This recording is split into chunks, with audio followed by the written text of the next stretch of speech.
Bismillahirrahmanirrahim. Assalamualaikum warahmatullahi wabarakatuh. Perkenalkan, nama saya Ramanda dari jurusan Teknik Elektro Fakultas Teknik Universitas Gadjah Mada. Di sini saya ingin berbagi tentang materi yang saya pelajari di mata kuliah metode numerik di kampus saya, mengenai penyelesaian persamaan diferensial biasa dengan menggunakan metode midpoint. Pertama, ini adalah sedikit pengantar tentang persamaan diferensial. Yang penting di sini adalah persamaan diferensial itu banyak, ada beberapa klasifikasi, namun di sini kita perhatikan di klasifikasi yang membagi dia berdasarkan jumlah variabel bebas. Nah, yang pertama itu adalah ada namanya persamaan diferensial biasa atau ordinary differential equation, disingkat ODE. Itu adalah persamaan diferensial yang hanya terdiri dari satu variabel bebas. Yang kedua adalah persamaan diferensial parsial atau partial differential equation (PDE). Itu terdiri dari dua atau lebih variabel bebas. Nah, di sini kita akan menyelesaikan persamaan diferensial biasa. Untuk metode penyelesaian persamaan diferensial biasa atau ordinary differential equation (ODE) itu ada 4. Metode Euler, Huhn, midpoint, dan itu gimana bacanya, Runge-Kutta. Mungkin teman-teman yang tahu gimana cara bacanya bisa komen di bawah ya. Dan di sini kita akan berfokus ke salah satu metode yang saya pilih, yaitu adalah metode midpoint.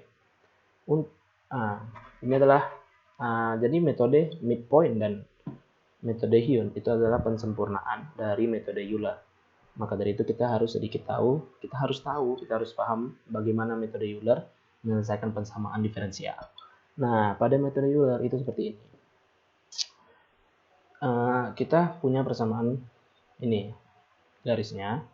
Nah, yang kita miliki itu adalah kita punya persamaan diferensial, yang mana persamaan diferensial itu sama dengan slope atau kemiringan dari grafik tersebut, suatu kurva.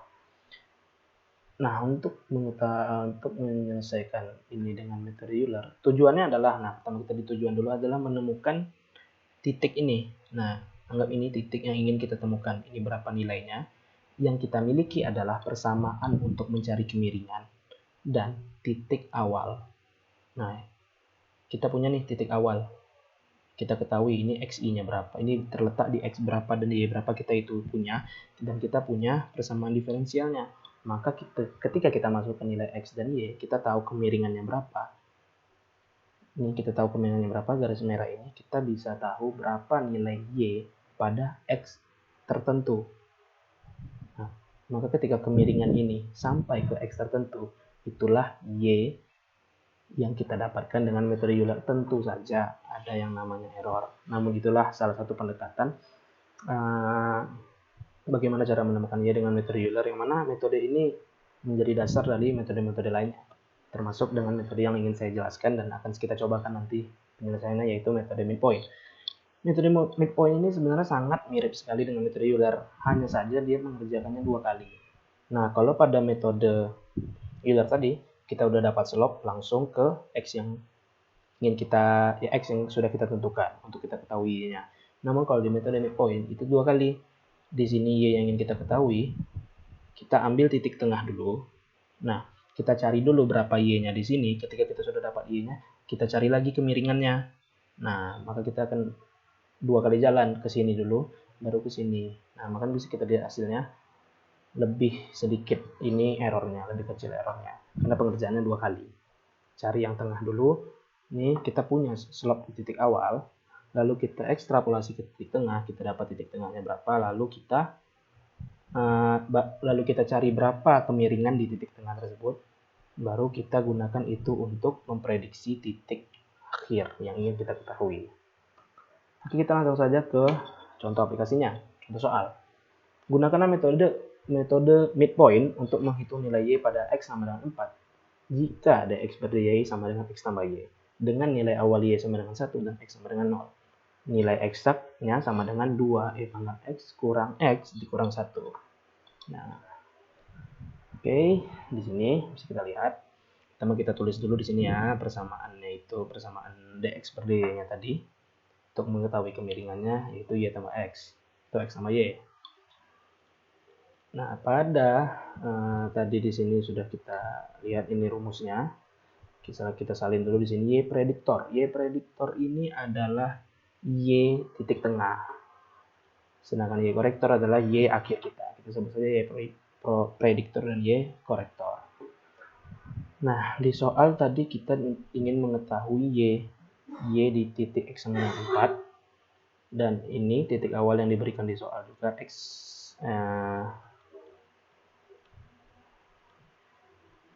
sama dengan 0 dan yang 1 itu adalah titik awal kita. Nah, ini 0 dan 1. Di sini saya buat iterasinya sekalian banyak saja untuk nanti memperlihatkan pengaruh nilai H. Nah, nilai H ini sebenarnya kita tentukan sendiri. Berapa kita mau besarnya nilai H ini untuk menentukan berapa kali pengulangan untuk kita sampai ke titik X sama dengan 4 ini. Di sini saya salin, di sini iterasi, diisi dulu. Terus ini nilai awalnya 0 dan 1. Y korektornya masih 1. Y exactnya juga masih 1. Y exact kita langsung masuk ke rumus tadi ya, yang kita ketahui di soal. 2 dikali Y pangkat X dikurang 1. Errornya masih 0%. Oke, kita lanjut ke iterasi pertama. Kita mulai dari 0 tadi. Ini adalah 0 ditambah 0,5. Jadi ditambah 0,5 jadi 0,5. Kenapa ditambah 0,5? Karena kita tadi sudah tentukan di awal, yaitu kita mau pakai hanya sama dengan 0,5. Karena tadi di soal tidak diberitahu untuk menggunakan H berapa, maka kita dibebaskan. Nah, ini nanti dirubah-rubah juga bisa. Y prediktor, kita masukkan rumus ini untuk mencari nilai titik tengahnya. Maka untuk X 0,5 itu antara 0 dan 0,5 tengahnya itu kita mendapatkan Y-nya itu 1,25. Sedangkan di X 0,5 itu di korektornya tadi kita dapat 1,75 dengan menggunakan kedua rumus ini. Oke, ya eksaknya kita dapat segini dengan error 3%.